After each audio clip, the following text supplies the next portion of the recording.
A'udhu billahi minash shaitanir rajim. Bismillahir Rahmanir Rahim.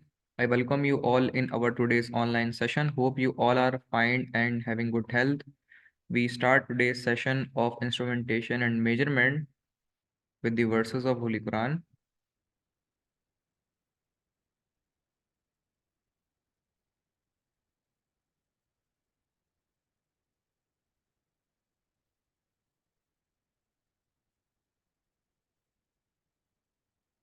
Today's session of our IN instrumentation and measurement, we start with lecture number 7, topic number 7, chapter number 7 on measurement, noise and signal processing.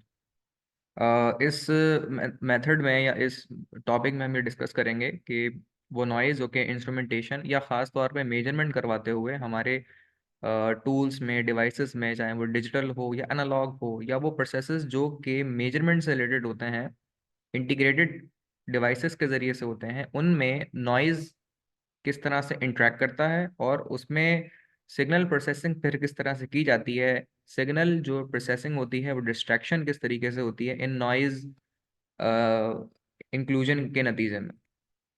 Further, we moving towards the next slide, that is the measurement, noise and signal processing. And we discussed in previous session that the errors may be classified in two types, that are the systematic errors and random error. ये हम जानते हैं बहुत अच्छे तरीके से कि mainly errors जो हैं जिनकी मजीद types बनती हैं, लेकिन वो main types में systematic errors and random errors कहलाते हैं, that arise due to later corruption of major signals. और इसमें वो corrupt हो जाते हैं signal due to the noise, specifically errors as well, by the inclusion of noise from the time of measurement to some other point as well. Then we discuss the first type, and now we discuss the second type, that is include noise arising both within the measurement circuit itself and also during the transmission of measurement signal to remote points. अब इसमें होता ये है कि जब हमारा signal without noise perfectly communicate कर रहा होता है फ्रॉम सेंडर टू रिसीवर, चाहे वो नॉमिनल डिवाइसेस हो, स्मार्ट डिवाइसेस हो, इन दोनों की सूरतों में अगर सिग्नल आपका परफेक्टली काम कर रहा हो और देन इन अदर केस उसमें किसी तरीके से एरर शामिल हो जाए due to its transmission communication, तो सिग्नल आपका डिस्ट्रैक्ट हो जाता है. Aims to reduce such noise voltage level, और इसमें हम कोशिश करते हैं, और होता ही है कि जो नॉइज का एम्पलीट्यूड है, मैग्नीट्यूड है, उसको कम किया जा सके. मेनली जब नॉइज सिग्नल के अंदर इंक्लूड होता है तो उसके एम्पलीट्यूड ऑफ वोल्टेज में इजाफा हो जाता है, तो यही हमारा मकसद है कि उसके वोल्टेज को रिड्यूस किया जा सके जो कि नॉइज की वजह से पैदा हुआ है. Noise elimination is not possible, बिल्कुल भी खत्म नहीं कर सकते, but it can be reduce as well. Signal processing techniques have to be applied to deal with any noise that remains. Noise voltages are of two types: serial mode noise voltages and common mode noise voltages. So further we start the noise level of voltage in series mode that act in series with the output voltages from measured censored measurement sensor और transducer. वो communication जो कि transducer या sensor के जरिए से हो रही होती है और उसमें वो सीरीज वाइज कनेक्ट होता है आउटपुट के साथ, तो इसमें जो नॉइज इंक्लूड होता है वो सीरीज नॉइज ऑफ मॉड कहलाता है in terms of voltages. It can cause very significant errors in output measurement signals as well. The extent to which the series mod noise corrupts the measurement signal is measured by quantity known as signal to noise ratio, और जिसमें ये series noise को major किया जाता है, quantify किया जाता है, वो एंटिटी हमारी सिग्नल टू नॉइज रेशियो कहलाती है. SNR इन शॉर्ट में भी इसे कहा जाता है, जिसको कम से कम होना जरूरी है, and that is represented by the voltages of signal divided by the noise voltages of signal. Both the ratio we can take, and by getting the value log base 10, and after that multiply by the 20 of magnitude, then we got the value signal to noise ratio. So further SN is the signal mean voltages and the VN is the noise mean voltage. RMS values are taken in case of AC for both VS and VN. अब हम ये भी जानते हैं कि यहाँ पर जो वोल्टेज हम यहाँ पे प्लेस करेंगे वो पीक वोल्टेजेस नहीं होने चाहिए, बल्कि that should be in RMS, because in calculation we mostly use RMS values. So if we have the peak to peak value, we need to convert into an RMS, and by dividing both the values by taking log and multiply by 20, we can cut the value of signal to noise ratio, which is the series impact of noise mod in our voltage level. Okay, further the common mod noise voltages, and what is it? The less series and cause of potential of both side of signal circuit. So less series and cause of potential both sides of the circuit to the raised by the same level. The level of the output measurement signal is unchanged. So in this scenario, the output measurement signal is unchanged. तब्दीली वाकई नहीं होती. At certain circumstances, they can converted into series mod voltages and therefore must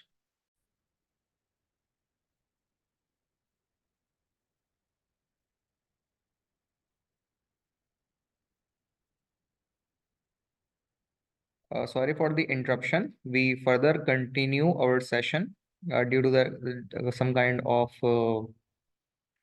distraction as well in our distortion in communication.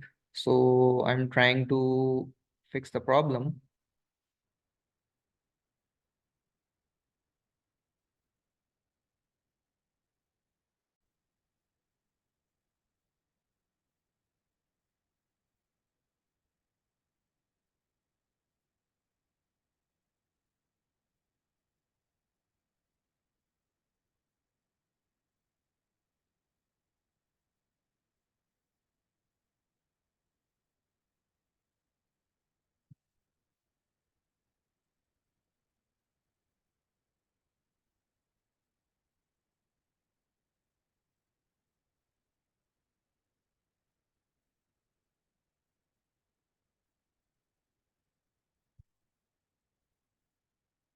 Okay, we further continue the session, which was and on the less series and causes the potential of both sides of signal circuit to be raised by the same level.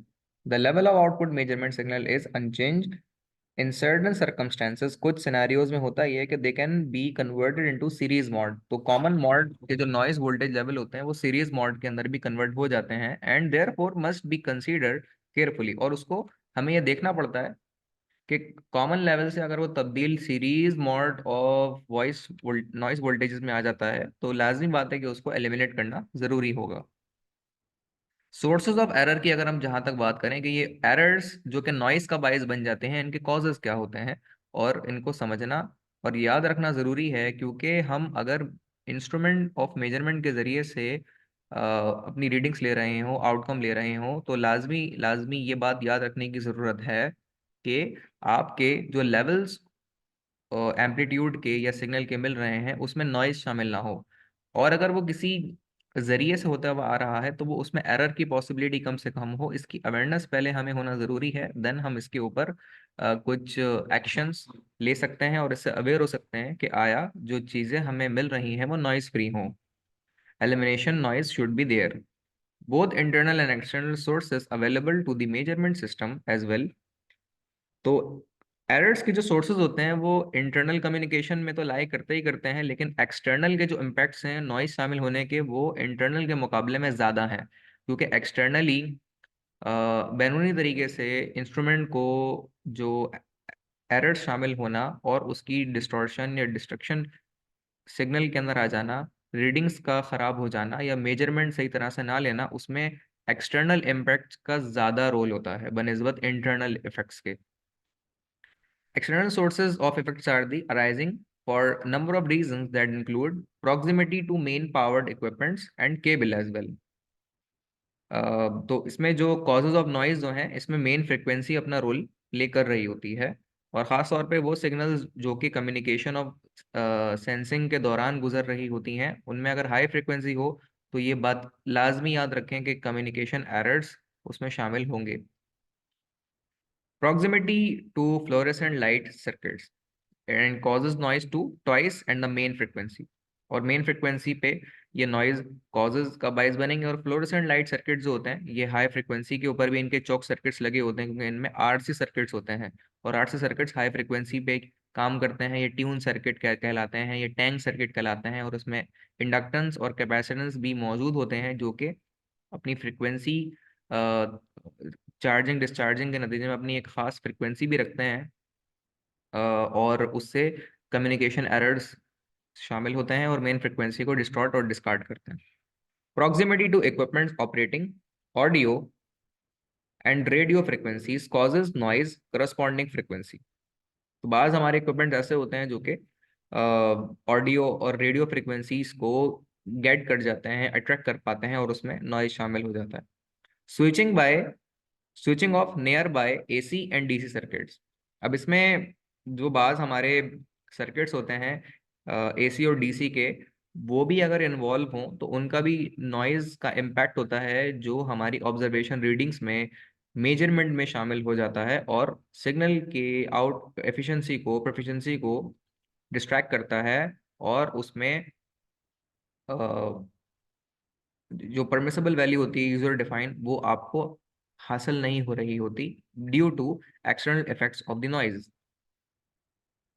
Switching nearby ACD circuits के बाद corona discharge क्या होता है कि इसमें जो air है, ions ionization होती है, एयर के आइंस बनते हैं इसमें, और उसके नतीजे में जो है चैटरिंग इफेक्ट्स आ रहा होता है बाज हमारी डिवाइसेस के अंदर। जिस तरीके के बाज हमारी डिवाइसेस ऑन होती हैं, खासतौर पे हाई वोल्टेज इक्विपमेंट्स होते हैं, और हाई कैलिब्रेटेड इंस्ट्रूमेंट्स होते हैं जिनके अंदर हाई वोल्टेज टेस्टिंग की जाती है, पावर टेस्टिंग की जाती है, तो वो पावर डिवाइसेस पावर टेस्टर्स जो होते हैं उनकी हमिंग साउंड बहुत ज़्यादा होती है। वो हमिंग साउंड आपने कभी you can observe the kind of sound in some of the instruments devices gadgets which sound like, ये साउंड उसमें से आ रहा होता है, या कुछ अलग रिलेटेड रेलेवेंस साउंड आ रहा होता है, जिससे आप अंदाजा करते हैं कि इसके अंदर कोरोना डिस्चार्ज हो रहा है। ये मिनिमल एक लेवल तक तो आप इग्नोर कर सकते हैं, लेकिन अगर इसका इफेक्ट बहुत ज़्यादा हो जाए तो फिर लाजिम बात है कि ये आपके मेजरमेंट प्रोसेसेस में एरर का बाइस बनेगा, और फिर इसे इग्नोर करना बेहतर नहीं होता मेजरमेंट के लिहाज से। फर्दर इंटरनल सोर्सेज की अगर हम बात करें पहले, तो include some thermo electric potentials, short noise and potential due to electrochemical actions as well. बाज हमारे सिनेरियोज ऐसे होते हैं जिनमें हम इलेक्ट्रोकेमिकल या पोटेंशियल्स की बात करते हैं, केमिकल रिएक्शंस कर रहे होते हैं, तो इनमें भी short noise and potential effects आते हैं इलेक्ट्रोकेमिकल एक्शंस के नतीजे में, और आपका जो इफेक्ट है वो इंटरनल सोर्स ऑफ नॉइज का इसमें शामिल हो जाता है। Further internal effects of noise के जो सोर्सेज हैं, किन किन जरियों से वो आपका internal effects, external effects of sourcing और एक्सटर्नल इफेक्ट सोर्सिंग आ जाती हैं, इन पे बात करेंगे हम कि क्या क्या वजूहात हैं इसकी, सोर्सेस क्या हैं उसके। तो इंडक्टिव कपलिंग इसमें एक मेनली रोल प्ले करता है, capacitive electrostatic coupling, noise due to multiple earths. बाज दफ़ा जब हम एक डिवाइसेस डिवाइसेस हमारी अर्थ भी होती हैं, मेजरमेंट डिवाइसेस खास तौर पे अर्थ टेस्टिंग डिवाइसेस हो गई, या हाई वोल्टेज टेस्टिंग डिवाइसेस हो गई, हाई पावर डिवाइसेस हो गई, कुछ मैकेनिकल इंस्ट्रूमेंट्स की जो मेनली सप्लाईज होती हैं वो भी अर्थिंग की जाती हैं उनकी, तो मल्टीपल अर्थ से भी नॉइज उनमें शामिल हो जाता है। Noise in the form of voltage transient as well. Internal source effects of the measurement noise के अंदर आने के जो बाइस होते हैं वो इंटरनली क्या है, थर्मो इलेक्ट्रिक पोटेंशियल्स हैं इसमें। ये इंटरनल इफेक्ट्स है कि एकदम से वोल्टेज बढ़ गए, बट थर्मिंग इफेक्ट के नतीजे में, हीटिंग इफेक्ट्स के नतीजे में पोटेंशियल परमिसेबल लिमिट को भी बढ़ा देते हैं, क्रॉस भी कर जाते हैं बाज सिनेरियोज में। शॉर्ट नॉइज, ये शॉर्ट नॉइज की जो सोर्स है हमने इससे पहले भी पढ़ी थी, कि जो इलेक्ट्रो थर्मो इलेक्ट्रिक इफेक्ट्स होते हैं और वो शॉर्ट नॉइज का भी बाइस बनाते हैं, और ये जो हमारे वेयर एंड टेयर लॉसेस होते हैं उसके नतीजे में शॉर्ट नॉइज के इफेक्ट्स इसमें आ रहे होते हैं।